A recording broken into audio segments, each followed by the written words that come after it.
ಮದುವೆ ಆಗಿದ್ದೇವೆ. ಸದಾ ಗಂಡನ ಪಕ್ಕದಲ್ಲಿ ಕುಂದರದನ್ನು ಬಿಟ್ಟು ಯಾಕೆ ಅಂತ ಕೇಳ್ತಿದ್ಯಲ್ಲ. ಸದಾ ಕಾಲ ನಿಮ್ಮ ಜೊತೆ ಸರಸ ಆಡ್ತಾ ಕುಳಿತ್ರೆ ನೋಡಿ, ಮನೇಲಿ ನಾನು ಕಾಲು ಕುಳಿತಿಲ್ಲ, ನಾನು ಡ್ಯೂಟಿಗೆ ಹೋಗ್ಬೇಕು. ಮರ್ತು ಬಿಟ್ಟಿದ್ದೀರಾ? ಓಹೋ, ರಜಾ ಹಾಕಿ 1 ವಾರವಾಯ್ತು, ನೆನಪೇ ಇಲ್ಲ. ಹೋಗಲಿ, ಇನ್ನೊಂದು ವಾರ ರಜಾ ಹಾಕಿ ನಿನ್ನ ಪಕ್ಕದಲ್ಲಿ ಆಗಿ ಇರಬಹುದಲ್ಲ. ನಾನು ಮನೆಯಲ್ಲಿ ಕುಳಿತ್ರೆ ನೋಡಿ, ಮನೆ ಕೆಲಸ ಮಾಡೋರು ಯಾರತ್ತ ನೀವು ತಿಳ್ಕೊಂಡಿದ್ದೀರಾ?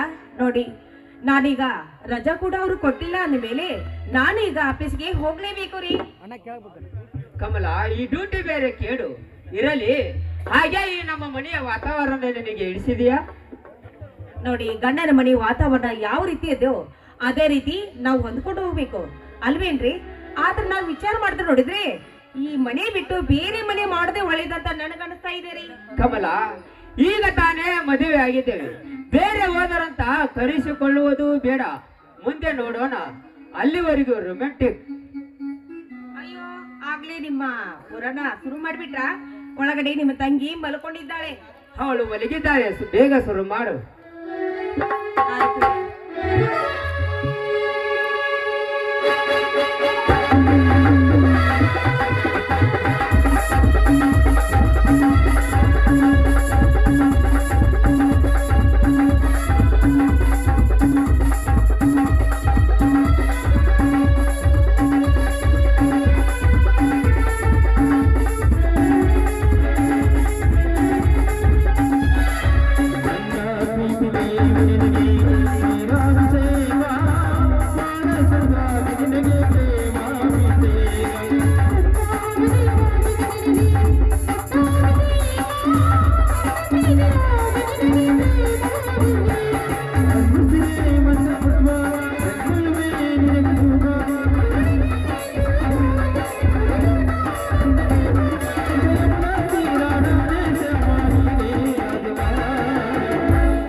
ನನ್ನ ಪ್ರೀತಿಗೆ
ನನಗೆ ಆಫೀಸ್ಗೆ ಹೋಗ್ಲಿಕ್ಕೆ ತುಂಬಾ ಲೇಟ್ ಆಗ್ತಾ ಇದೆ, ನಾನೇನು ಬರ್ತೀನಿ.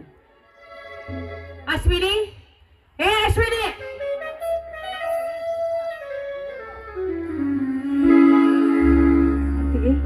ಯಾಕತ್ತಿಗೆ?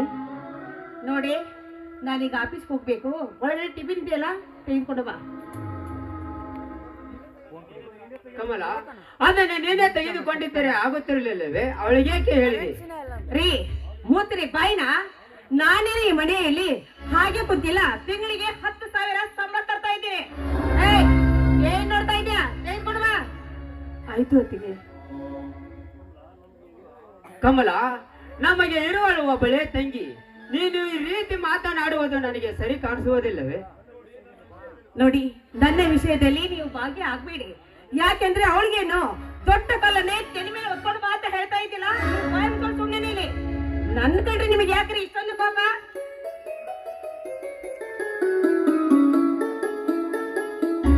ಲೇ ಹಾಳಾದವಳೆ,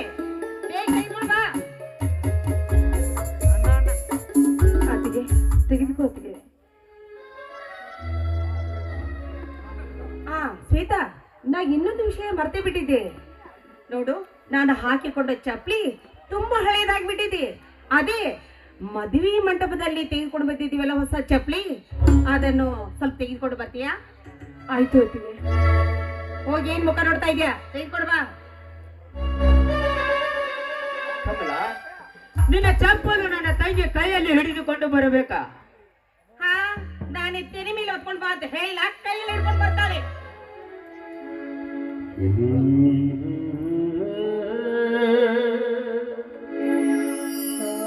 ಅತ್ತಿಗೆ ತೆಗೆದುಕೋ. ನೋಡು, ಅದು ಹೊಸ ಚಪ್ಪಲಿ ಅಂದ್ಮೇಲೆ ಕಾಲಿಗೆ ಹಾಕೊಳ್ಳಿಕ್ಕೆ ತುಂಬಾ ನೋವು ಆಗ್ಬೋದು. ಆ ಚಪ್ಪಲಿಯನ್ನು ನೀನೇ ನನ್ನ ಕೈಯಾರೆ ಹಾಕೆ ಕಾಲಿಗೆ. ಆಯ್ತು ಅತ್ತಿಗೆ.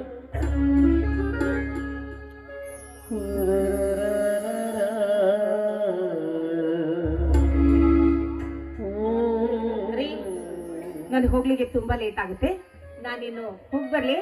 ನೀವು ಆಫೀಸ್ನಿಂದ ಬೇಗ ಬಂದ್ಬಿಡ್ರಿ.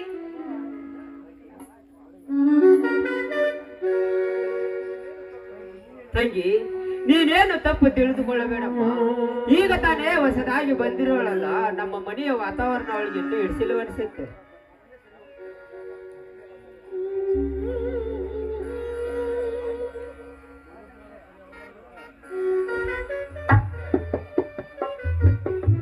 ಅಣ್ಣ, ತೆಗೆದುಕೊಳ್ಳಣ್ಣ ಈ ನಿನ್ನ ಕೋಟನ್ನ.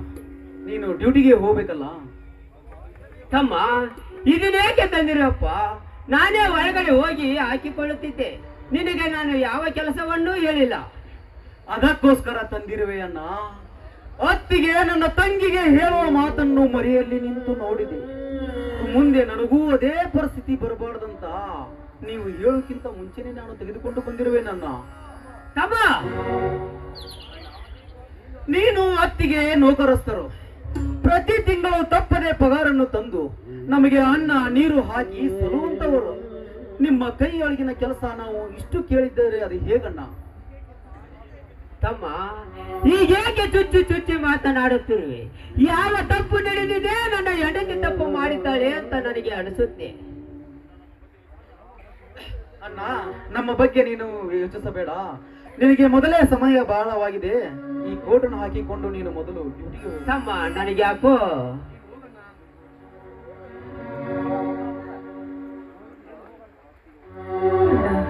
ನೋಡಿದೀಯನ ಅತ್ತಿಗೆ ವರ್ತನೆ ನೋಡಿದೀಯಾ? ಅಲ್ಲ, ಹೀಗಾದ್ರೆ ಮುಂದೆ ನನ್ನ ಗತಿ ಏನನ್ನ? ನನಗೆ ತಂಗಿ, ಹುಚ್ಚಿ ಹಾಕಮ್ಮ. ನೀನು ಯಾವುದಕ್ಕೂ ಯೋಚಿಸಬೇಡಮ್ಮ. ನೋಡಮ್ಮ, ನಿನ್ನನ್ನು ಒಬ್ಬ ದೊಡ್ಡ ಶ್ರೀಮಂತ ಮನೆಗೆ ಕೊಟ್ಟು ನೀನು ಚೆನ್ನಾಗಿರುವುದನ್ನು ಕಣ್ ತುಂಬ ನೋಡಿ ಹೋಗಬೇಕೆಂಬುದೇ ಆಸೆ ನನ್ನದಮ್ಮ. ನೋಡಮ್ಮ, ಈ ವಿಷಯವನ್ನು ಮಾತ್ರ ಅಪ್ಪನಿಗೆ ಹೇಳಬೇಡಮ್ಮ.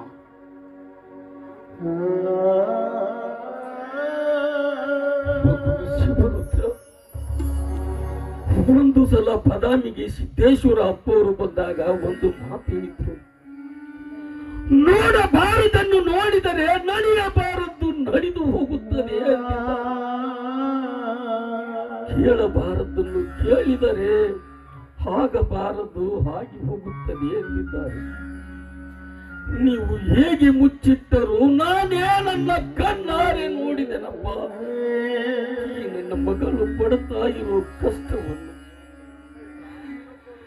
ಶ್ವೇತಾ, ನೀನು ಒಬ್ಬಳು ಗಂಡಾಗಿ ಹುಟ್ಟಿದ್ದರೆ ನನಗೆ ಜೋಡು ಗುಂಡಿಗೆಯ ಫಲ ಬರುತ್ತಮ್ಮ.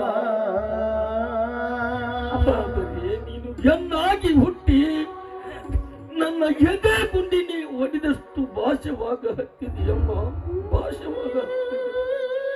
ಅಪ್ಪ, ಯಾಕೆ ಇಷ್ಟೊಂದು ಚಿಂತೆ ಮಾಡ್ತಾ ಇರುವೆ ಅಪ್ಪ? ನಾನು ನನಗೆ ಇಷ್ಟೊಂದು ಭಾರವಾಗಿದ್ರೆ ಹೇಳಿ ಬಿಡಪ್ಪ. ಕೆರೆನ ಬಾವಿನ ಬಿದ್ದು ಸತ್ತು ಹೋಗುತ್ತೇನಪ್ಪ, ಸತ್ತು ಹೋಗುತ್ತೇನೆ. ಆದರೆ ನಿನ್ನ ಕಣ್ಣಲ್ಲಿ ನೀರು ಬರುವುದನ್ನು ನನ್ನಿಂದ ನೋಡ್ಲಿಕ್ಕೆ ಆಗ್ತಾ ಇಲ್ಲಪ್ಪ, ನನ್ನಿಂದ ನೋಡ್ಲಿಕ್ಕೆ. ತಂಗಿ, ಯಾಕಮ್ಮ? ಅವರಿಬ್ಬರು ಏನೇ ಅಂದರೂ ನೀನು ಮನಸ್ಸಿಗೆ ಹಚ್ಚಿಕೊಳ್ಳಬೇಡಮ್ಮ. ನಿನ್ನನ್ನು ಈ ಶ್ರೀಮಂತರ ಮನೆಗೆ ಕೊಟ್ಟು ನೀನು ಚೆನ್ನಾಗಿರುವುದನ್ನು ಕಣ್ತುಂಬ ನೋಡಿಕೊಂಬುದೇ ನನ್ನ ಆಸೆಯಮ್ಮ. ಶಿವರುದ್ರ, ಇವಳು ಈ ಮನೆಯ ಹೆಣ್ಣು ಮಗಳಪ್ಪ. ಇವಳ ಕೈಯಲ್ಲಿ ತನ್ನ ಪಾದರಾಕ್ಷಿ ಹಿಡಿಸುವ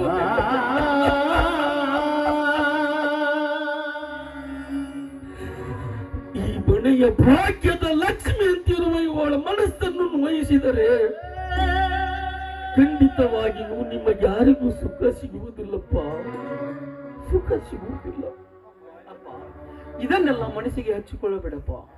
ಅಪ್ಪ, ಒಂದು ಮಾತು ತಿಳ್ಕೋಪ್ಪ. ಅತ್ತಿಗೆ ಹಾಗಿರಬಹುದಪ್ಪ, ಆದ್ರೆ ಅಣ್ಣ ಮಾತ್ರ ತುಂಬಾ ಒಳ್ಳೆಯವನು. ನಾನು ಇನ್ನೊಂದು ಸಾರಿ ಈ ರೀತಿ ನಡೆಯದಂತೆ ಅಣ್ಣನಿಗೆ ನಾನು ತಿಳಿಸಿ ಹೇಳ್ತೇನೆ.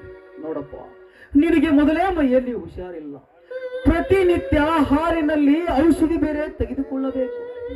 ತಂಗಿ, ಅಪ್ಪನನ್ನು ಒಳಗಡೆ ಕರೆದುಕೊಂಡು ಹೋಗಿ ಅವರಿಗೆ ಔಷಧಿ ಕೊಡಮ್ಮ. ನಾನು ಹಾಗೆ ಸ್ವಲ್ಪ ಹೊಲದ ಕಡೆ ಹೋಗಿ ಬರುವೆ. ಅಣ್ಣ, ಆದಷ್ಟು ಬೇಗನೆ ಬಂದು ಬಿಡಣ್ಣ. ಆಯ್ತಮ್ಮ. ಅಪ್ಪ, ನಮ್ಮ ಬಗ್ಗೆ ನೀನು ಯಾವುದಕ್ಕೂ ಚಿಂತೆಯನ್ನು ಮಾಡಬೇಡಪ್ಪ. ಮೊದಲೇ ನಿನ್ನ ಆರೋಗ್ಯ ಸರಿ ಇಲ್ಲ.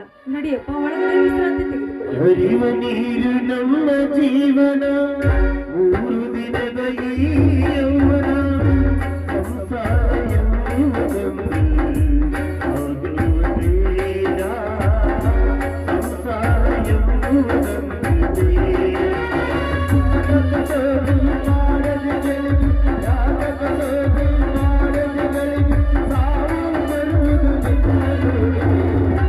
ಏನೈತಿ ಜೀವನದಾಗ ಮನ್ನಾಗ.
ಶಿವರುದ್ರ, ನೀನು ಹಚ್ಚಿದ ಬೆಂಕಿಗೆ ನಿನ್ನ 2 ಎತ್ತುಗಳು ಸುಟ್ಟು ಭಸ್ಮವಾದವು. ಅದರ ಸೇರಿಗೆ ನೀನು ಪಂಚಾಯತಿ ಕಟ್ಟಿ ಕೂಡಿಸಲು ನಿನ್ನ ಹತ್ತಿರ ಸಾಕ್ಷಿಯಿಂದ ಯಾವ ಆಧಾರ?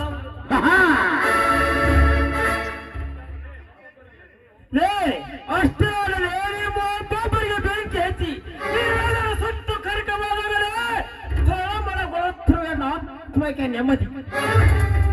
ಅವರಿಗೆ ಕರಡಿಯಂತೆ ಕೂಡಿಸುತ್ತಾ ಇರ್ತಾನೆ ಈ ಜಮೀನ್ದಾರ.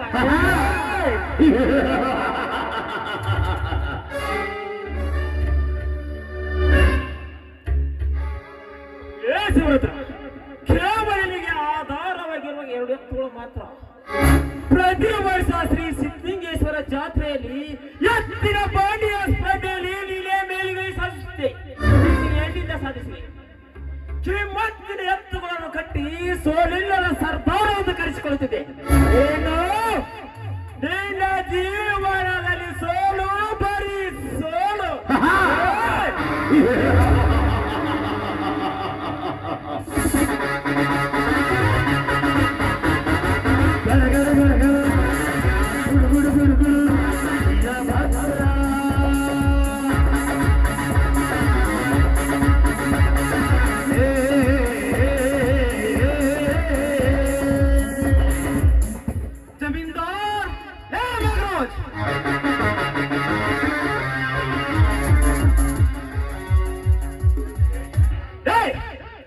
ಯಾಕೆ ನೆತ್ತರು ಕಾರಾಗುತ್ತಿರುವೆ? ಇದು ನನ್ನ ಮನೆ.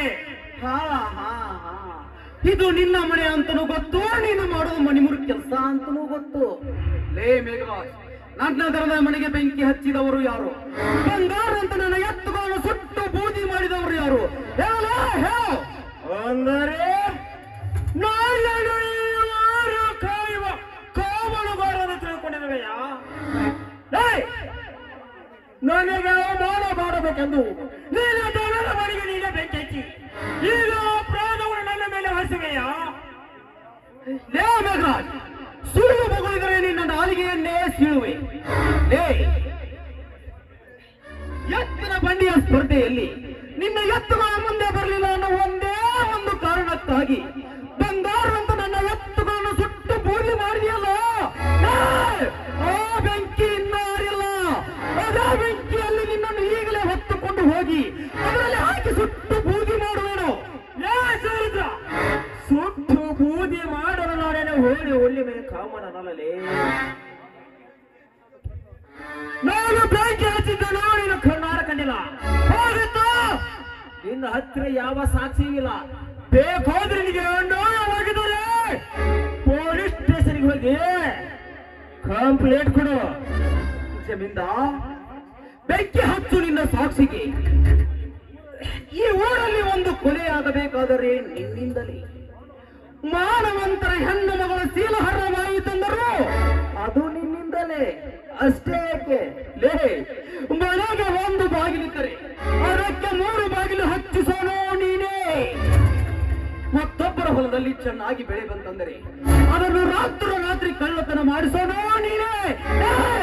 ಅದೇ ರೀತಿಯಾಗಿ ನನ್ನ ದರವಣಿಗೆ ಬೆಂಕಿ ಹಚ್ಚಿದವರು ಬೇರೆ ಯಾರಲ್ಲ, ನೀನೇ ಶಿವರುದ್ರ.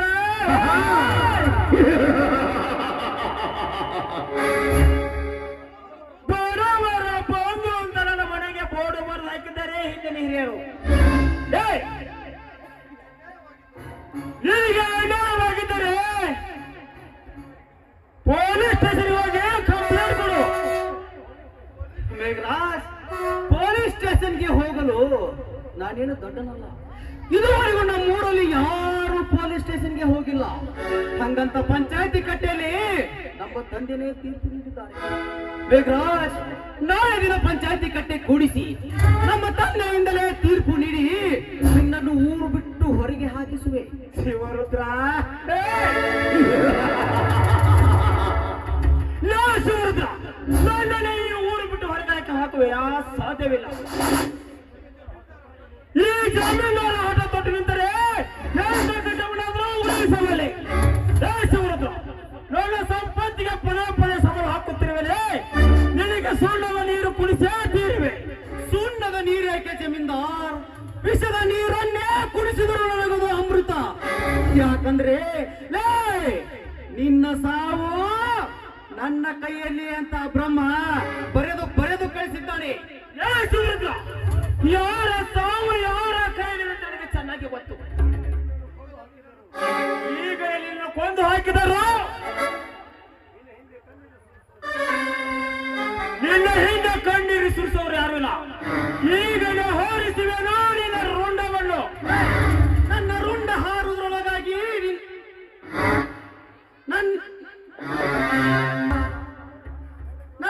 ನಿನ್ನ ರುಂಡ ಹಾರುವಾಗ ನಿನ್ನ ರುಂಡ ಬಂದು ನನ್ನ ಪಾದದ ಮೇಲೆ ಬೀಳುವುದು. ಒಂದು ಸಾರಿ ಕಣ್ತುಂಬ ನೋಡಿಕೋ ಈ ನಿನ್ನ ಅರಮನೆಯನ್ನ. ಇಂದು ಇಲ್ಲೇ ರಕ್ತದ ಕೋಡಿ ಹರಿಬೇಕು ಮೇಘರಾಜ್. ಶಿವರುದ್ರ, ನಿಲ್ಲು. ಮೊದಲು ಕೋಟೆಯನ್ನು ಕೆಳಗಿಳಿಸು, ಇರಲಿಲ್ಲ ನಾನೇ ನಿನ್ನನ್ನು ಶೂಟ್ ಮಾಡಿಬಿಡುವೆ. ಜಮೀನ್ದಾರ್, ಇಂದು ಈ ಸಾಹೇಬರು ಬಂದು ನಿನಗೆ ಪ್ರಾಣ ಭಿಕ್ಷೆ ಮಾಡಿದ್ದಾರೆ. ಇಲ್ಲಂದ್ರೆ ಈ ಭೂಮಿಯ ಮೇಲೆ ನೀನು ಹುಟ್ಟಿದ್ದಿ ಅನ್ನುವುದಕ್ಕೆ ಸಾಕ್ಷಿನೇ ಇರುತ್ತಿರಲಿಲ್ಲ. ಜಮೀನ್ದಾರೇ, ಏನಿದು ಗಲಾಟೆ? ಶಿವರುದ್ರ, ಇನ್ನೊಬ್ಬರ ಮನೆಗೆ ಬಂದು ಹೀಗೆ ಮಾತನಾಡುವುದು ಸರಿಯಲ್ಲ. ನೋಡಿ ಇನ್ಸ್ಪೆಕ್ಟರ್, ನೋಡಿ, ನನ್ನನ್ನು ಕೊಲೆ ಮಾಡಲು ಪ್ರಯತ್ನಿಸಿದಂತ ಬರೆದು ಕೊಡಿ. ಮೊದಲು ಇವರನ್ನು ಒದ್ದು ಒಳಗೆ ಹಾಕಿ. ಬರೆದು ಕೊಡಲು ನಾವು 3 ಜನ ಇದುವರೆಗೂ ಯಾರು ಪೊಲೀಸ್ ಸ್ಟೇಷನ್ಗೆ ಹೋಗಿಲ್ಲ. ನಾಳೆ ದಿನ ಪಂಚಾಯತಿ ಕಟ್ಟೆ ಕೂಡಿಸಿ ನಿನ್ನ ಮರಣ ಹೋಮ ಮಾಡಲ್ಲ. ಈ ಶಿವರುದ್ರನ ಮೈಯಲ್ಲಿ ಹರಿಯೋ ರಕ್ತನೇ ಬೇರೆ ಅಂತ ತಿಳಿ ಬರ್ತೇನೆ.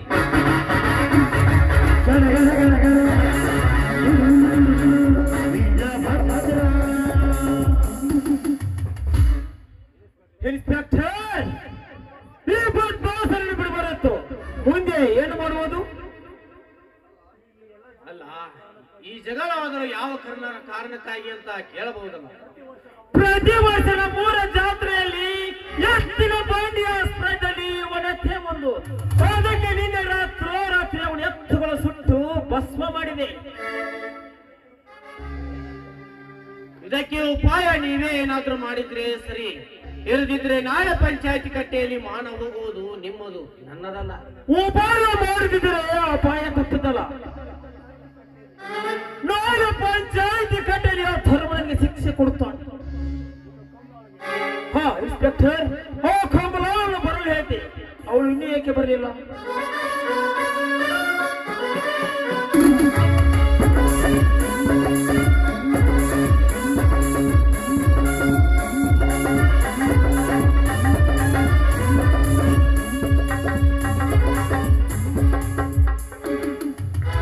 ಯಾಕೆ ಶ್ರೀ ಬರ್ತೀರಿ? ನನ್ನನ್ನು ಬರ ಹೇಳಿದ್ರಂತೆ. ಹೌದು, ಬರಲು ಹೇಳ್ತಿ. ನೀನಂತೂ ಮದುವೆಯಾಗಿ ಗಂಡನ ಮನೆಯಲ್ಲಿ ಸುಖವಾಗಿದೆಯಾ? ಆದರೆ ನಿನ್ನ ತಮ್ಮನಿ ರಾಜ್ಯ ಬಗ್ಗೆ ಸ್ವಲ್ಪಾದರೂ ವಿಚಾರಿಸಿದೆಯಾ? ಅವ್ರಿಗೇನಾಗಿದೆ? ಚೆನ್ನಾಗೇ ಇದ್ದಾರೆ. ಅವರಿಗೆ ನಾನೇನು ಕಡಿಮೆ ಮಾಡೇ ಇಲ್ಲ. ಹಾ ಕಮಲ, ಕಡಿಮೆ ಆಗುವುದು ಇನ್ನು ಮೇಲೆ ಕಮಲ. ನೀನೀಗ ಎರಡು ಜೀವ ಉಳಿಸಲಿಕ್ಕೆ ಒಂದು ಜೀವ ಬಗೆಯಬೇಕು. ಮೇಘರಾಜ್, ಏನು ಹೇಳ್ತಾ ಇದ್ದೀವಿ ನೀವು? ನಾನೀಗ ಜೀವ ತೆಗೆಯುವಂತೆ ಕೆಲಸ ಮಾಡ್ಬೇಕಾ? ಇಲ್ಲ, ಅದು ಮಾತ್ರ ನನ್ನಿಂದ ಸಾಧ್ಯವಿಲ್ಲ. ನೋಡಿ, ನನ್ನ ಪಾಡಿಗೆ ನಾನು ಬಿಟ್ಬಿಡಿ. ಈಗ ನಾನು ಮದುವೆಯಾಗಿ ಬೇರೆಯವ್ರ ಮನೆಗೆ ಹೋಗಿದ್ದೀನಿ ಅಂದ್ಮೇಲೆ ಆ ಮನೆಯಲ್ಲಿ ನಾನು ಹೆಣ್ಣಾಗಿ ಬಾಳಲು ನಾನು ಬಿಟ್ಬಿಡಿ. ನೋಡಮ್ಮ, ನಿನಗೆ ತೊಂದರೆ ಬರದ ಹಾಗೆ ಕಾಯೋದಕ್ಕೆ ನಾನಿದ್ದೇನೆ. ಮೊದಲು ನೀನು ನಿನ್ನ ಗಂಡನ ಜೊತೆಗೆ ಸುಖವಾಗಿ ಕಾಲ ಕಳೆ. ನಂತರ ಇವರ ಜೊತೆ ನೀನು ಇರೋದೇ ಬೇಡ. ಸರ್, ನಾನೀಗ ಏನ್ ಮಾಡ್ಬೇಕಂತ ನನಗೆ ಹೇಳಿ. ಸುಮ್ಮನೆ ನಮ್ಮ ಮನೆಯವ್ರಿಗೆ ತೊಂದರೆ ಕೊಡಬೇಡಿ. ನೀನೇನು ಮಾಡಬೇಡ ಕಮಲ, ಇದರಲ್ಲಿ ವಿಷಯ ಇದೆ. ನಿನ್ನ ಮಾವ ಹೋಳಿನಲ್ಲಿ ಔಷಧಿ ತೆಗೆದುಕೊಳ್ಳುವ ಮುನ್ನ ನೀನು ಅದರಲ್ಲಿ ಬೆರೆಸಿಬಿಡು. ಇದು ಮಾತ್ರ ನನ್ನಿಂದ ಸಾಧ್ಯವಿಲ್ಲ. ನಾನು ಕೊಲೆ ಮಾಡಿ ಕೊಲೆ ಪಾತಕ್ಕೆ ಆಗ್ಬೇಕಾ? ಇಲ್ಲ, ಇದು ಮಾತ್ರ ನನ್ನಿಂದ ಸಾಧ್ಯವಿಲ್ಲ. ನೋಡಮ್ಮ, ನಿಮ್ಮ ಮಾವನಿಗೆ ಸಕ್ಕರೆ ಕಾಯಿಲೆ ರೋಗವಿದೆ. ಅವನೇನು ಇನ್ನು ಬಹಳ ದಿವಸ ಬದುಕುವುದಿಲ್ಲ. ಈ ವಿಷಯವನ್ನು ನೀನು ಹಾಲಿನಲ್ಲಿ ಬೆರೆಸು. ಹೇಗೋ ದಿನ ಶಿವರುದ್ರ ಅವರ ಅಪ್ಪನಿಗೆ ಔಷಧಿಯನ್ನು ಕುಡಿಸುತ್ತಾನೆ. ಅವನೇ ವಿಷ ಹಾಕಿ ಅವರ ಅಪ್ಪನನ್ನು ಕೊಂದಂತ ಕೇಸ್ ಸಾಬೀತು ಮಾಡು. ನಿನ್ನ ಗಂಡನ ಕಡೆಯಿಂದ ಪೊಲೀಸ್ ಸ್ಟೇಷನ್ಗೆ ಕಂಪ್ಲೇಂಟ್ ಕೊಡು. ಇನ್ಸ್ಪೆಕ್ಟರ್ ಮತ್ತು ಜೈಲಿಗೆ ಹಾಕುತ್ತಾರೆ. ಆಗ ಶ್ವೇತಾಳನ್ನು ಮನೆಯಿಂದ ಹೊರಗೆ ಹಾಕಿಬಿಡು. ನಂತರ ನೀನೇ ರಾಣಿ, ನಿನ್ನ ಗಂಡನೇ ರಾಜ. ಏನಂತೀಯ? ನೋಡಿ, ಇದರಲ್ಲಿ ನನಗೇನು ತೊಂದರೆ ಇಲ್ಲ ತಾನೆ? ಓ, ನನ್ನ ಸುಖಕ್ಕಾಗಿ ನಾನು ಕೆಲಸ ಮಾಡಲೇಬೇಕು. ಹಾ, ಕೊಡಿಯದಲ್ಲ. ನೋಡಿ, ಈ ವಿಷಯ ಮಾತ್ರ ಯಾರಿಗೂ ಗೊತ್ತಾಗಬಾರ್ದು. ಓಕೆ ಶಿವರುದ್ರ,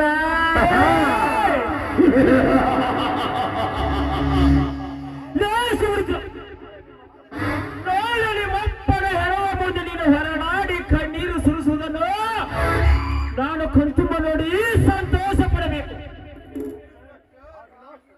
ಇನ್ಸ್ಪೆಕ್ಟರ್, ಆ ವಿಲಾಸನಿಗೆ ಫೋನ್ ಹಚ್ಚಿದ ತಕ್ಷಣ ಈ ಶಿವರುದ್ರನ್ನು ಒಂದು ಜೈಲಿಗೆ ಹಾಕಿ ಒಟ್ಟಿನಲ್ಲಿ ಆ ಧರ್ಮ ಪಂಚಾಯತ್ ಕಟ್ಟಲು ಕೊಡ್ರ ಬದಲು ಅವೇ ಹಣ ಕೊಡಬೇಕು. ಬನ್ನಿ, ಲೈಟ್ ಆಗಿ ಡ್ರಿಂಕ್ಸ್ ಮಾಡೋಣ.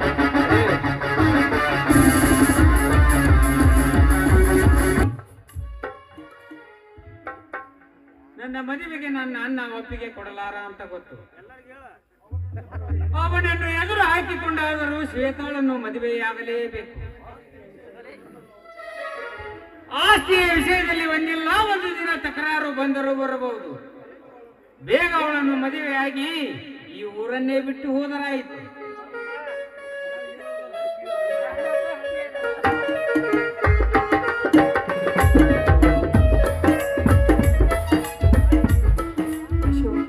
ಏನಿದು?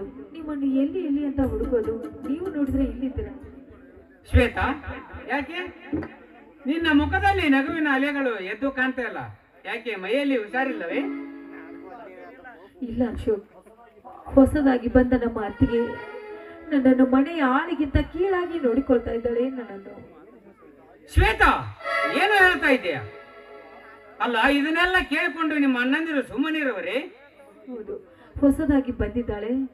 ಅವಳ ಜೊತೆ ನೀನೇ ಹೇಗಾದ್ರೂ ಮಾಡಿ ಹೊಂದಿಕೊಂಡು ಹೋಗು ಅಂತ ನನ್ನ ಅಣ್ಣಂದ್ರು ನನಗೆ ಹೇಳ್ತಾ ಇದ್ದಾರೆ. ಅಷ್ಟೇ ಅಲ್ಲ ಅಶೋಕ್, ಮೊನ್ನೆ ನಮ್ಮ ದನದ ಕೊಟ್ಟಿಗೆಗೆ ಬೆಂಕಿ ಹಚ್ಚಿ ನಮ್ಮ ಮನೆಯಲ್ಲಿರುವ ದನಗಳೆಲ್ಲ ಸುಟ್ಟು ಹೋದವು. ಈಗ ನಮ್ಮ ಮನೆಯ ಪರಿಸ್ಥಿತಿ ಹೇಳತೀರದಾಗಿದೆ ಅಶೋಕ್, ಹೇಳತೀರದಾಗಿದೆ. ಹೌದು ಶ್ವೇತಾ, ಹೌದು. ಅದಕ್ಕೆ ಕಾರಣ ಯಾರು ಅಂತ ನನಗೂ ತಿಳಿಯದಾಗಿದೆ. ಯಾರ ಕರ್ಮದ ಫಲವೇನು? ಆ ಮೂಕ ಪ್ರಾಣಿಗಳು ಬಲಿಯಾದವು. ಚಿಂತಿಸಬೇಡ ಶ್ವೇತಾ, ಚಿಂತಿಸಬೇಡ. ನಿಮ್ಮಣ್ಣ ಶಿವರುದ್ರನಿಗೆ 2 ಎತ್ತುಗಳನ್ನು ತರಲಿಕ್ಕೆ ನಾನು ಸಹಾಯ ಮಾಡುತ್ತೇನೆ. ನನಗೆ ಯಾಕೋ ತುಂಬಾ ಭಯವಾಗ್ತಾ ಇದೆ ನೋಡಿ. ಈ ನಮ್ಮ ಸಂಸಾರ ಎಂತ ವಿಚಿತ್ರವಾಗ್ತಾ ಇದೆ.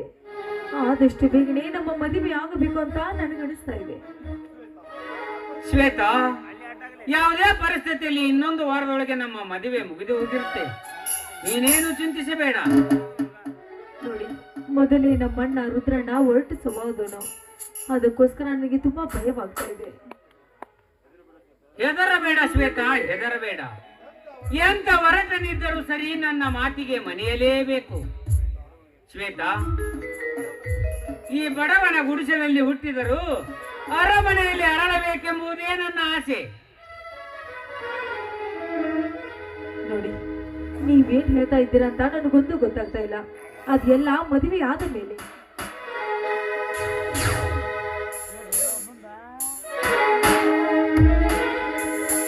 ಏ ಹುಚ್ಚಿ, ನೀನೀಗ ನನ್ನ ಹೃದಯದಲ್ಲಿ ವಿಶಾಲವಾದ ತೋಟ ಮಾಡಿ ಶ್ವೇತ ಗುಲಾಬಿ ಅಂತ ಹೇಳಿ ಸುವಾಸನೆ ಬೀರ್ತಾ ಇದೆಯಾ? ಶ್ವೇತಾ, ಈ ನಿನ್ನ ಕಣ್ಣೋಟ ನನ್ನ ಅಪ್ಪಿಕೋ ಅಂತ ಹೇಳ್ತಾ ಇವೆ. ಈ ನಿನ್ನ ತುಟಿಗಳು ಮುತ್ತಿಟ್ಟು ಮತ್ತೇರಿಸು ಅಂತ ಹೇಳ್ತಾ ಇವೆ.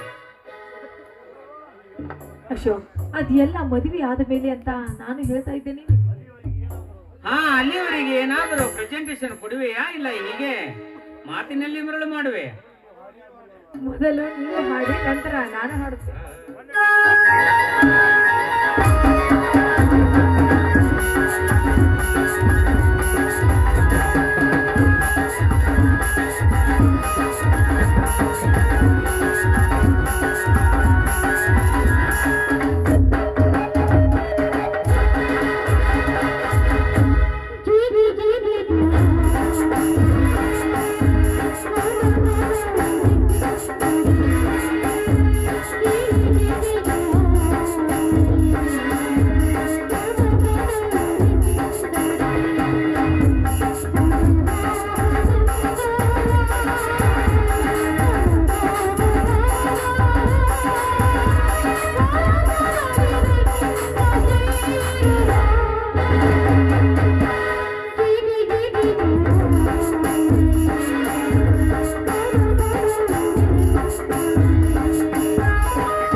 ಪಾಲಿಗೆ ನಿನ್ನ ಈ ಭೂಮಿಯ ಋಣ ಒಳ್ಳೆಯಿತು.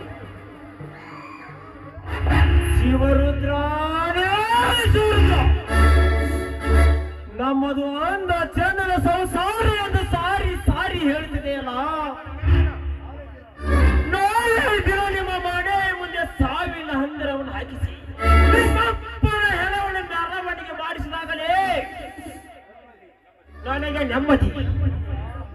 ಕೋಮಲೋಳಲ್ಲಿ ಹೇಳಿದಂತೆ ಕೇಳುವ ನರಕದ ನಾಯಕ ಅವನಿಂದಲೇ ನಿಮ್ಮ ಮನೆಯ ಸರ್ವನಾಶ. ಈ ಮೇಘರಾಜನ ಗರ್ಜನೆಗೆ ಇಡೀ ಭೂಮಂಡಲ ತತ್ತರಿಸಿ ಹೋಗುವಂತೆ ಕತ್ತರಿಸಿ ಹಾಕುವೆ ನಿಮ್ಮೆಲ್ಲರನ್ನು.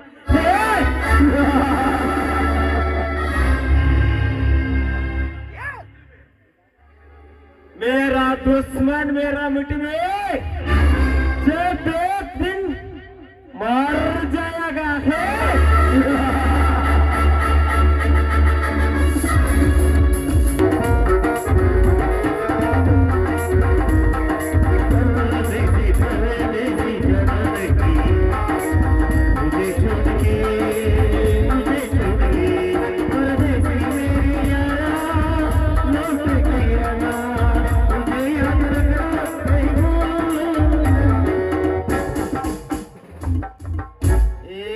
ಡ್ಯೂಟಿಗೆ ರಾಜೀನಾಮೆ ಕೊಟ್ಟು ಹಳ್ಳ್ಯಾಗ ಬರುತ್ ಕ್ಯಾಪು ತಗಡು ತುಂಬಾಕ್ ಹೋಗಲು ಏನು ಸ್ಟೀಲ್ ಎತ್ತಾಳಿ ತಾಬಂಡಿ ಅಂತ ಹೋಗಲು ಇಲ್ಲಿ ಗುಡಾರಗಳು ರಗ್ಗಗಳು ಜಮಖಾನಗಳು ಎತ್ತಿನ ಜೂನುಗಳು ಸವಾಲಾಗ್ತು ಬರ್ರಿ ಅಂತ ಹೋಗಲು ಇಲ್ಲ ಎಲ್ಲಾದ್ ಬಿಟ್ಟು ನಮ್ಮ ಮುದ್ಲಿಗೆ ಕರಿಯಪ್ಪ ಜನ್ ಕೆಮ್ಮಿ ಬೋಳ್ಸಕ್ ಬರ್ತದಲ್ಲ ಅವ್ನ ಕತ್ತಿ ಖಾಲಿ ಅದು ಅವ್ನ ಸೋಲ್ ಎಮ್ಮಿ ಬೋಳ್ಸಾಕ ಏನ್ರಿ ಹಳ್ಳ್ಯಾಗ ಹೋದ್ರಂತೂ ರೈತ ಸಣ್ಣ ಹುಡುಗುರ್ತೇವ್ರಿ ರೈತರಂತೂ ವಾದ್ಯ ಬಿಡ್ರಿ ನಮಗನ ಹೊಳ್ಳ ಮುಳ್ಳ ಕರೆಂಟ್ ತೆಗಿತಾನ ಅಂತ. ಕರೆಂಟ್ ನಮ್ ಕೈಯಾಗ ಐತ್ರ ನಮ್ಮ ಮನ್ಯಾಗ ಹುಟ್ಟುತ್ತನ್ರಿ.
ರೈತರು ಪೀಕ್ ಹಾಕು ನೀರ್ ಹಾಸ್ಬೇಕಂತ ಅವ್ರಿಗೆ ಚಿಂತೆ ಇರ್ತೈತಿ.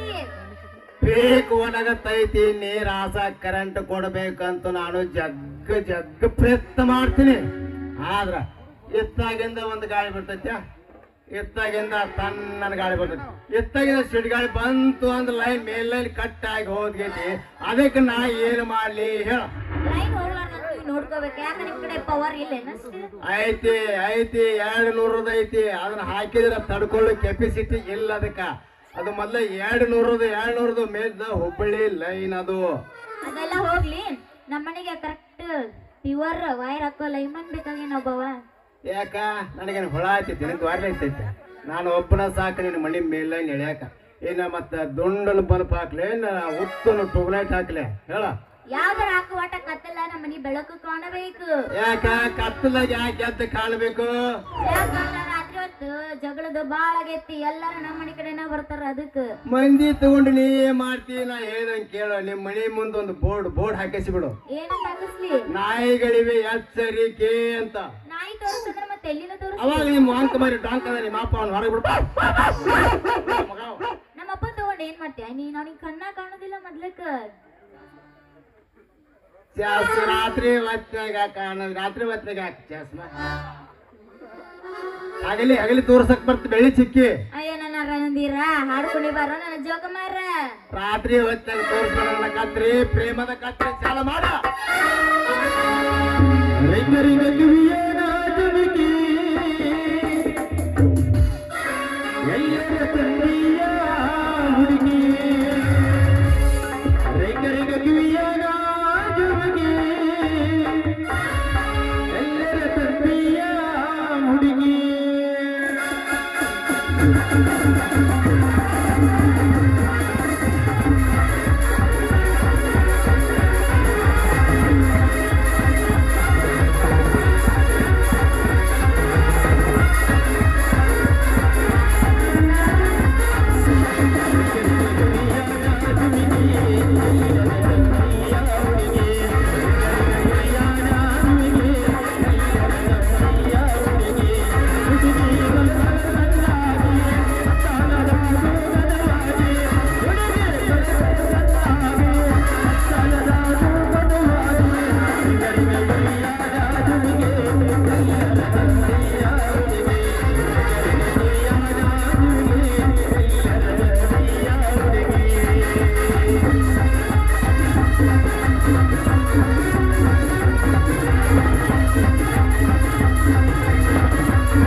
ಇಂದು ಯಾಕೋ ಏನು ಎಂದಿಲ್ಲದ ಸಂಕಟ ಯಾತನೆ ಶುರುವಾಗಿದೆ. ನಿನ್ನೆ ರಾತ್ರಿ ಕೆಟ್ಟ ಕನಸು ಬಿದ್ದು ನಾಲಿಗೆ ಸೆಳೆಯಲಿಕ್ಕೆ ಹತ್ತಿದೆ. ಔಷಧಿಯನ್ನು ಇನ್ನೂ ತೆಗೆದುಕೊಂಡಿಲ್ಲ. ಅಮ್ಮ ಸಂಕಟವಾಗ ಹತ್ತಿದೆಯಮ್ಮ, ಸಂಕಟ. ಮಗು ಶಿವರುದ್ರ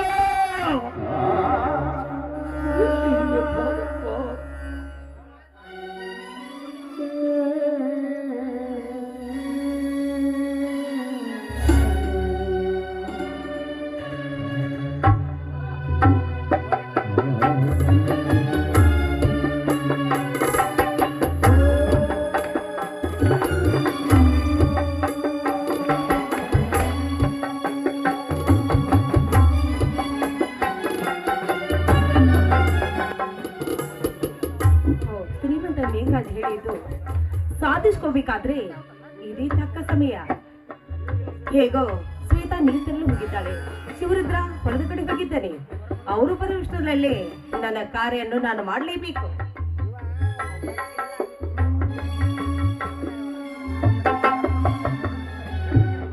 ಏನು ಕಮಲ, ಆಫೀಸಿಗೆ ಹೋಗಲು ಟೈಮ್ ಆಯ್ತು, ನೀನು ಬರುವುದಿಲ್ಲವೇ? ಅಯ್ಯೋ ಇಲ್ಲ ಅವಿನಾಶ್, ಯಾಕೋ ಏನೋ ಮೈಯಲ್ಲಿ ತುಂಬಾ ನನಗೆ ಜ್ವರ ಬಂದಂತ ಆಗ್ತಾ ಇದೆ. ಅದಕ್ಕೆ ನೀನು ಕೆಲಸಕ್ಕೆ ಹೋಗು, ನಾನು ಇವತ್ತೊಂದು ದಿನ ರಜದ ಮೇಲೆ ಮನೆಯಲ್ಲೇ ಇರ್ತೀನಿ. ಹಾಗಾದರೆ ಅಪ್ಪನಿಗೆ ಸರಿಯಾದ ಟೈಮಕ್ಕೆ ಔಷಧ ಕೊಡು, ನಾನು ಬೇಗ ಬಂದು ಬಿಡುವೆ. ಆಯ್ತು ರೀ, ನೀವು ಹೇಳಿದಾಗೆ ಆಗ್ಲಿ.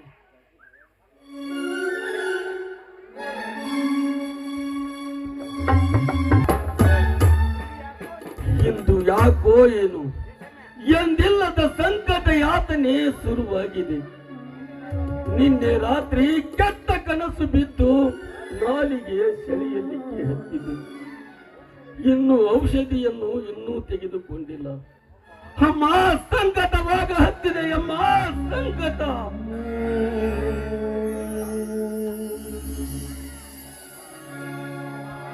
ಮಾವ ನೋಡು, ಶ್ವೇತಾ ನೀರಿಗೆ ಹೋಗಿದ್ದಾಳೆ. ಅವಳು ಇಷ್ಟರಲ್ಲೇ ಬಂದ್ರು ಬರ್ಬೋದು. ಮಾವ ನೀನು ಕುಳಿತ್ಕೋ, ನಾನು ಈಗಲೇ ಹೋಗಿ ನಿನಗೆ ಔಷಧಿ ತೆಗೆದುಕೊಂಡು ಬರ್ತೀನಿ. ಆಯ್ತಮ್ಮ. ಇಂದು ಯಾಕೋ ಏನು ನನ್ನ ಮಗಳು ಶ್ವೇತಾಳ ಮುಖ ನೋಡುವ ಆಸೆ ಆಗ ಹತ್ತಿದೆ. ಯಾಕಿರಬಹುದು? ಅಮ್ಮ ಶ್ವೇತಾ, ಎಲ್ಲಿರುವೆ ಅಮ್ಮ? ಮಾವ ಔಷಧಿಯನ್ನು ತೆಗೆದುಕೊಂಡು ಬರಬಹುದು. ಮಾವ ಔಷಧಿ ತೆಗೆದುಕೊಂಡು ಬಂದಿದ್ದೇನೆ. ಇದರಲ್ಲಿ ಔಷಧಿ ಇದೆ, ನೀವು ತೆಗೆದುಕೊಳ್ಳಿ. ನಾನು ಒಳಗಡೆ ಹೋಗಿ ಅಡಿಗೆ ರೆಡಿ ಮಾಡ್ತೀನಿ. ಆಯ್ತಮ್ಮ, ಅಲ್ಲೇ ಕುಚ್ಚನ್ನು ಬಿಟ್ಟು ಬ್ರಹ್ಮ ಮೇಲೆ ತೆಗೆದುಕೊಳ್ಳುತ್ತೇನೆ ಔಷಧಿ. ಆಯ್ತು ಮಾವ, ತೆಗೆದುಕೊಳ್ಳೋದು ಮಾತ್ರ ತಪ್ಪಿಸಬಾರ್ದು. ಸರಿಯಾಗಿ ತೆಗೆದುಕೊಳ್ಳಿ, ನಾನು ಅಡಿಗೆ ರೆಡಿ ಮಾಡ್ತೀನಿ.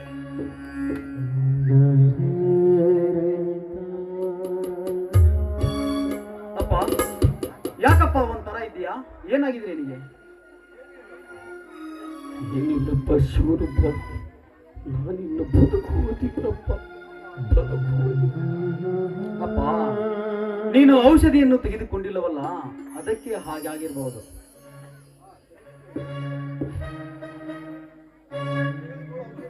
ಅಪ್ಪ, ದಿನನಿತ್ಯ ನೀ ತೆಗೆದುಕೊಳ್ಳುವ ಔಷಧಿ ಇದೆ ತಾನೇ?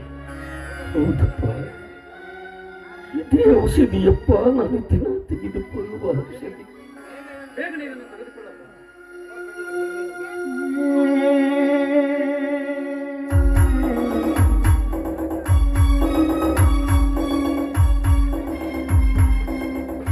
ಅಪ್ಪ, ಬೇಗನೆ ನನಗೆ ಹುಷಾರಾಗತ್ತಪ್ಪ.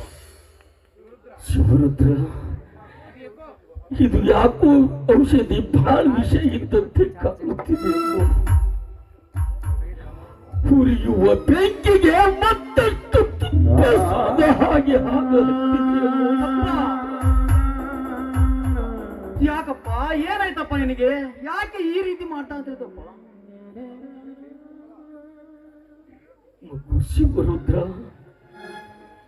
ನಾನಿನ್ನ ಬದುಕುವುದಿಲ್ಲಪ್ಪ, ಬದುಕುವುದಿಲ್ಲ. ಏನಾಗೋದಿಲ್ಲ. ಈಗ ತಾನೇ ಔಷಧಿನ ತೆಗೆದುಕೊಂಡಿದ್ದೀಯಾ, ಅದು ಸ್ವಲ್ಪ ಸುಧಾರಿಸ್ಕೊಳ್ಳಬೇಕಪ್ಪ.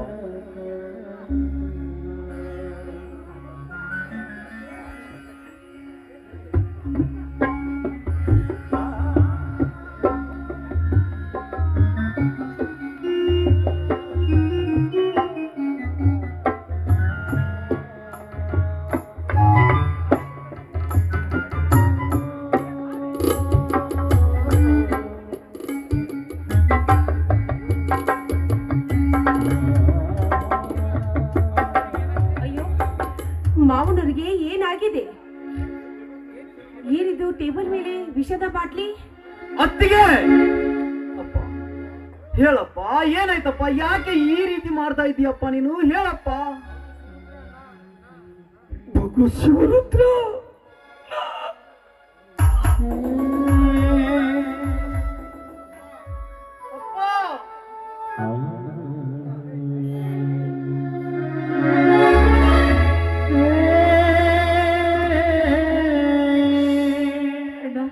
ಏನಾಯ್ತು ಅಪ್ಪನಿಗೆ? ಏನಾಗಿದೆ ಅಣ್ಣ? ಏನಾಯ್ತು ಅಪ್ಪ? ಹೇಳ. ಅಯ್ಯೋ ಪಾಪಿಗಳ, ಹೆತ್ತ ತಂದೆ ಅನ್ನೋ ಖಬರ್ ಇಲ್ಲದೆ ವಿಷ ಹಾಕಿ ಕೊಂದ್ಬಿಟ್ಟಿದ್ರೋ ಪಾಪಿಗಳ. ಅತ್ತಿಗೆ, ಇಲ್ಲ, ನಮ್ಮಪ್ಪನ ಸಾವಿನಲ್ಲಿ ಏನೋ ಮೋಸವಿದೆ. ಇದೆಯಲ್ಲ ನೀ ಹೂಡಿದ ಕುತಂತ್ರ.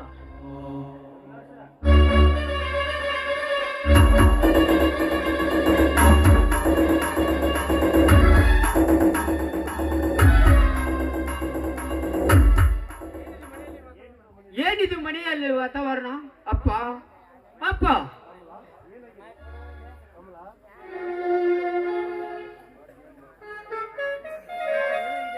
ಕಮಲ, ಏನಾಗಿದೆ ಅಪ್ಪನಿಗೆ? ರೀ, ನನ್ನನ್ನು ಕೇಳ್ತೀರಾ? ಇಲ್ಲಿ ನಿಂತಿದ್ದಲ್ಲ ನಿಮ್ಮ ತಮ್ಮ, ಅವನನ್ನೇ ಕೇಳಿ. ಹಾಲಿನಲ್ಲಿ ವಿಷ ಹಾಕಿ ನಿಮ್ಮ ಹೆತ್ತ ತಂದೆಯ ಕೊಂದು ಹಾಕಿದ್ದಾನೆ ಈ ಪಾಪಿ ನಿಮ್ಮ ತಮ್ಮ. ಇಲ್ಲಣ್ಣ, ಅಂತ ಪಾಪದ ಕೆಲಸಕ್ಕೆ ನಾನು ಕೈ ಹಾಕಿಲ್ಲಣ್ಣ. ಅತ್ತಿಗೆ ಸುಳ್ಳು ಹೇಳ್ತಿದ್ದಾಳೆ, ನನ್ನ ಮಾತನ್ನು ನಂಬಣ್ಣ, ನಂಬು. ಹೌದಣ್ಣ, ಹೆತ್ತ ತಂದೆಯನ್ನು ಯಾರಾದ್ರೂ ಕೊಲೆ ಮಾಡ್ತಾರಣ್ಣ? ಇಲ್ಲಣ್ಣ, ಇಲ್ಲ ಅಣ್ಣ. ಶಿವರುದ್ರಣ್ಣ ಅಂತ ಕೆಟ್ಟ ಕೆಲಸ ಮಾಡೋನಲ್ಲಣ್ಣ.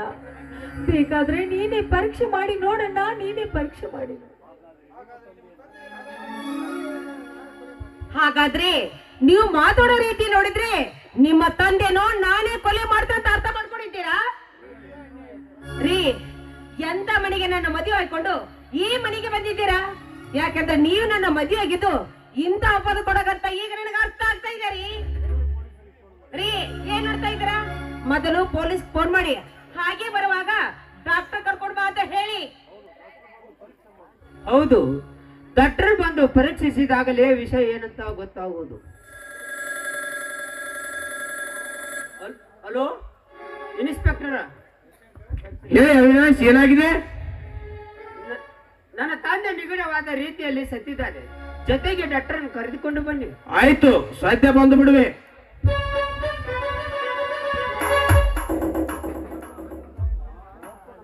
ತಮ್ಮ, ಅಪ್ಪನಿಗೆ ಮೊದಲೇ ಮೈಯಲ್ಲಿ ಹುಷಾರಿದ್ದಿದ್ದಲ್ಲ.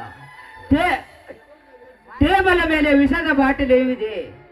ಅಪ್ಪ ವಿಷ ತೆಗೆದುಕೊಳ್ಳುವ ಸಂದರ್ಭವಾದರೂ ಏನಿದೆಯಲ್ಲ? ನನಗಂತೂ ಒಂದು ಗೊತ್ತಿಲ್ಲಣ್ಣ. ಅಪ್ಪನಿಗೆ ಮೊದಲೇ ಮೈಯಲ್ಲಿ ಹುಷಾರಿಲ್ಲ. ಅಪ್ಪ ಸಂಕಟ ಮಾಡಿದುಕೊಂಡು ನೋಡಿ ಟೇಬಲ್ ಮೇಲೆ ಇದ್ದ ಗ್ಲಾಸ್ ಅನ್ನು ಅದರಲ್ಲಿ ಔಷಧಿ ಬೆರೆಸಿರ್ಬೇಕಂತ ನಾನೇ ನನ್ನ ಕೈಯಾರಿಗೆ ಅಪ್ಪನಿಗೆ ಕುಡಿಸಿದೆ. ನೋಡಿದ್ರಾ ನಿಮ್ಮ ತಮ್ಮ ಯಾವ ರೀತಿ ಮಾತಾಡ್ತಾ ಇದ್ದಾರಂತ ಈಗಲಾದ್ರೂ ನಿಮ್ಗೆ ಅರ್ಥ ಹೋಗ್ತಾ ಇದೆಯಾ? ನೋಡಿ, ಹಾಲಿನಲ್ಲಿ ವಿಷ ಬೆರೆಸಿ ನಿಮ್ಮ ತಂದೆಯರನ್ನು ಕೊಂದು ಹಾಕಿದ್ದು ಪಾಪಿ ಇವನೇ ರೀ. ಅತ್ತಿಗೆ ಇಲ್ಲ ಸಲ್ಲದ ಅಪವಾದವನ್ನು ನನ್ನ ತಲೆಯ ಮೇಲೆ ಹೊರಿಸಬೇಡಮ್ಮ, ಹೊರಿಸಬೇಡ. ಹೀನ ಕುಲದ ಮಾನವ ನಾನೆಂದು ತಿಳಿದುಕೊಂಡಿದ್ದರೆ ಅದು ನಿನ್ನ ತಪ್ಪು. ಅಣ್ಣ, ನಿನ್ನ ಕಾಲಿಗೆ ಬಿದ್ದು ಕೇಳುವೆ ಅಣ್ಣ, ನಿನ್ನ ಕಾಲಿಗೆ ಬಿದ್ದು ಕೇಳುವೆ. ಈ ಮಾಸದ ಮಾಯಾಂಗಿನಿಯ ಮಾತು ಕೇಳಿ ಈ ಸಮಾಜದ ಕಣ್ಣೆದುರಿಗೆ ನನ್ನನ್ನು ಅಪರಾಧಿ ಎಂದು ಗುರಿಪಡಿಸಬೇಡಣ್ಣ, ಗುರಿಪಡಿಸಬೇಡ. ನಿನ್ನ ಪಾಲದಾನೆ ಇವು ನನಗೊಂದು ಗೊತ್ತಿಲ್ಲಣ್ಣ, ಗೊತ್ತಿಲ್ಲ. ಹೌದಣ್ಣ, ಯಾವುದಕ್ಕೂ ನೀನು ದುಡುಕಿ ಇಂಥ ಕೆಲಸವನ್ನು ಮಾಡಬೇಡಣ್ಣ. ನೋಡು, ಅಪ್ಪನ ಜೊತೆಗೆ ಬೇಕಾದ್ರೆ ನಾವು ಸತ್ತು ಹೋಗ್ತೇವಣ್ಣ, ಸತ್ತು ಹೋಗುತ್ತೇವೆ.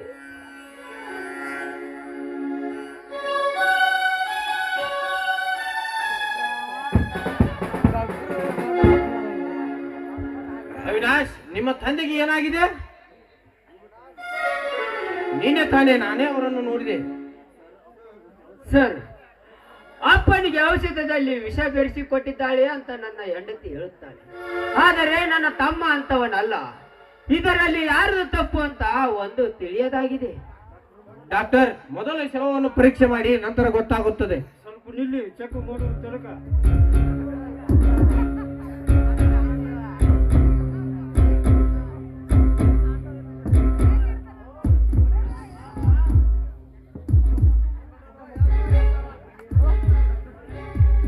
ಇವರು ಸೇವಿಸಿದ ಹಾಲಿನಲ್ಲಿ ಯಾರು ವಿಷ ಹಾಕಿದ್ದಾರೆ?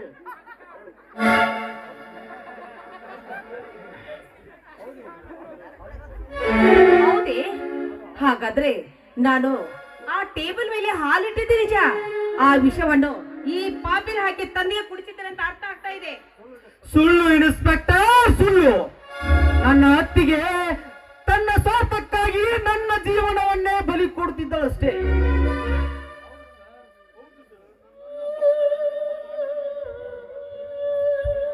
ಹೌದು ಸರ್, ನನ್ನಣ್ಣ ಅಂತ ಕೆಟ್ಟ ಕೆಲಸವನ್ನು ಮಾಡೋನಲ್ಲ. ದಯವಿಟ್ಟು ಅವನನ್ನು ಬಿಟ್ಟು ಬಿಡಿ ಸರ್. ನೋಡಮ್ಮ, ನೋಡಮ್ಮ, ನೋಡಮ್ಮ, ನಿಮ್ಮನ್ನ ವಿಷ ಹಾಕಿರೋದಕ್ಕೆ ಈ ಬಾಟ್ಲಿನೇ ಸಾಕ್ಷಿ ಇದೆ. ಮೇಲಾಗಿ ಕಮಲಾನೇ ಇವನೇ ಕುಡಿಸಿದ್ದಾನೆ ಅಂತ ಹೇಳ್ತಾ ಇದ್ದಾಳೆ. ಇದಕ್ಕೆ ನೀವೇನ್ ಹೇಳ್ತೀರಾ ಅವಿನಾಶ್? ಸರ್, ನನಗಂತೂ ಏನು ಹೇಳಬೇಕಂತ ತಿಳಿತಾ ಇಲ್ಲ. ನಿಮ್ಮ ಕಾನೂನಿನ ಪ್ರಕಾರ ನಿಮಗೆ ಹೇಗೆ ತಿಳಿಯುತ್ತೆ ಹಾಗೆ ಮಾಡಿ. ಅಣ್ಣ, ಈ ಬಿಡ್ನಾಳು ಗಿತ್ತಿಯ ಮಾತು ಕೇಳಿ ಈ ಕಳ್ಳ ಸಂಬಂಧದ ಕರವನ್ನೇ ಹರಿದು ಹಾಕಿದೆ ಬೇಡಣ್ಣ, ಸಂಬಂಧದ ಕರುಳನ್ನೇ ಹರಿದು ಹಾಕಿದೆಯಾ? ಇವಳು ನಮ್ಮ ಮನೆ ಹೊಕ್ಕಾಗಲೇ ಗೊತ್ತಿತ್ತು, ಒಂದಿಲ್ಲ ಒಂದು ದಿನ ಈ ಹೆಣ್ಣು ನಮ್ಮ ಮನೆಗೆ ಹುಣ್ಣಾಗಿ ಕಾಡ್ತಾಳಂತೆ. ಬೇಡಣ್ಣ ಇನ್ಸ್ಪೆಕ್ಟರ್, ನಾನು ನಿರಪರಾಧಿ. ಇನ್ಸ್ಪೆಕ್ಟರ್, ನಾನು ನಿರಪರಾಧಿ. ಈ ಸಮಾಜದ ಕಣ್ಣೆದುರಿಗೆ ನನ್ನ ಕೈಗೆ ಬೇಡಿ ಹಾಕಿ ಕರೆದುಕೊಂಡು ಹೋದರೆ ನನ್ನ ಪ್ರಾಣವೇ ಹೋದಂತೆ ಸರ್, ನನ್ನ ಪ್ರಾಣವೇ ಹೋದಂತೆ. ನಿನ್ನ ಕೈಗೆ ಬೇಡಿ ಹಾಕದೆ ಇನ್ನೇನು ಹೂವಿನ ಮಾಲೆ ಹಾಕಬೇಕೆ? ಲೇ ಇನ್ಸ್ಪೆಕ್ಟರ್, ನ್ಯಾಯ ಅನ್ಯಾಯ ತೂಕ ಮಾಡುವ ಶಕ್ತಿ ನಿನಗಿಲ್ಲವೆಂದ ಮೇಲೆ ನಿನಗೇಕೆ ಬೇಕು ಈ ಕಾಕಿ? ಯಾಕೆ ಬೇಕು? ಈ ಇಂದು ಈ ಹೆಣ್ಣಿನ ಮಾತು ಕೇಳಿ ನನ್ನನ್ನು ಅರೆಸ್ಟ್ ಮಾಡಿ ಜೀವಾವಧಿ ಶಿಕ್ಷೆಯನ್ನು ಕೊಡಿಸಬಹುದು, ಗಲ್ಲು ಶಿಕ್ಷೆಯನ್ನು ಕೊಡಿಸಬಹುದು. ಲೇ, ಆದ್ರೆ ನಾನು ಆ ದೇವರು ಕೊಡುವ ತೀರ್ಪಿಗೆ ತಲೆ ಬಾಗುವೆ ವಿನಃ ನಿಮ್ಮಂತ ಹರಾಮ್ಕೋರರ ತೀರ್ಪಿಗಲ್ಲ.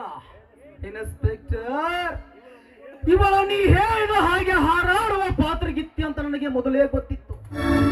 ನೀವು ಎಲ್ಲರೂ ಸೇರಿ ಎಲ್ಲರೂ ಹೊಂಚು ಹೂಡಿ ನನ್ನ ತಂದೆಯನ್ನು ಕೊಂದು ಹಾಕಿದಿರಿ. ಬಂಗಾರ ಅಂತ ನನ್ನ ಎತ್ತುಗಳನ್ನು ಸುಟ್ಟು ಬೂದಿ ಮಾಡಿದರೆ. ಅಣ್ಣ ಬೇಡಣ್ಣ, ಬೇಡ. ಇವಳ ಮಾತನ್ನು ಮಾತ್ರ ನಂಬಬೇಡ. ಯಾಕಂದ್ರೆ ಅಪ್ಪನಿಗೆ ಬಂದ ಪರಿಸ್ಥಿತಿ ನಿನಗೂ ಕೂಡ ತಂದೆ ತರ್ತಾಳಣ್ಣ, ತಂದೆ ತರುತ್ತಾಳೆ. ಅಯ್ಯೋ ಅಪ್ಪ, ಈ ನಿನ್ನ ಮಗ ಜೈಲಿಗೆ ಹೋಗುವುದನ್ನು ಕಣ್ಮುಚ್ಚಿ ನೋಡುತ್ತಿರುವೆ. ಆ ತಂದೆ ಕಣ್ಮುಚ್ಚಿ ನೋಡುತ್ತಿರುವ. ಅಯ್ಯೋ ವಿಧಿ, ನ್ಯಾಯವೆಂಬುದು ಅನ್ಯಾಯದ ಕೈಯಲ್ಲಿ ಸಿಕ್ಕು ಸತ್ತು ಹೋಯಿತು ಈ ಜಗದಲ್ಲಿ. ಯಾರಾದರೂ ಒಬ್ಬರೇ ಒಬ್ಬರು ನಾನು ನಿರಪರಾಧಿ ಅಂತ ಹೇಳಿದರೆ ಅವರನ್ನು ಕೂಡ ಜೀವಂತ ಉಳಿಸೋದಿಲ್ಲ ಈ ಪಾಪಿಗಳು. ಇನ್ಸ್ಪೆಕ್ಟರ್, ಈ ನಿನ್ನ ಅನ್ಯಾಯದ ಪ್ರತಿಕಾರವನ್ನು ತೀರಿಸಿಕೊಳ್ಳಲು ಶಿವನಾಗಿ ರುದ್ರನಂತೆ ಉರಿದೇಳುವೆ. ನಡೆಯ, ಅದೆಲ್ಲ ಕೋರ್ಟ್ ನಲ್ಲಿ ಹೇಳುತ್ತೆ. ಪಿಸಿ ಕರೆದುಕೊಂಡು ನಡಿ ಅವನನ್ನು ಸ್ಟೇಷನ್ಗೆ. ಅಣ್ಣ, ಹೋಗುವ ಮುನ್ನ ಒಂದು ಮಾತು. ತಂಗಿಯ ಮಾನ ಪ್ರಾಣಕ್ಕೆ ಏನಾದರೂ ಧಕ್ಕೆ ಉಂಟು ಮಾಡಿದರೆ ನಿಮ್ಮಿಬ್ಬರ ಹೆಣ ಇದೇ ಮನೆಯಲ್ಲಿ ಹೂತು ಹಾಕುವೆ. ಇನ್ಸ್ಪೆಕ್ಟರ್, ನಡೆಯಿರಿ. ಪಿಸಿ ಇವನನ್ನು ಕರೆದುಕೊಂಡು ನಡೆ.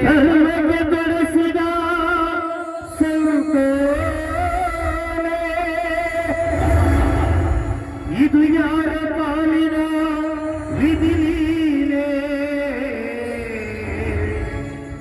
ಇದು ಯಾರ ಪಾಲಿನ ವಿಧಿಲೀಲೆ,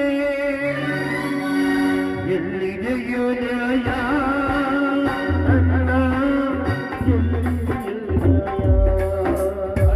ಅವಿನಾಶ್, ಈ ಶವವನ್ನು ಮಣ್ಣು ಮಾಡಿ ನಾಳೆ ನೀವು ಸ್ಟೇಷನ್ಗೆ ಬಂದು ಭೇಟಿ ನೀಡಿ.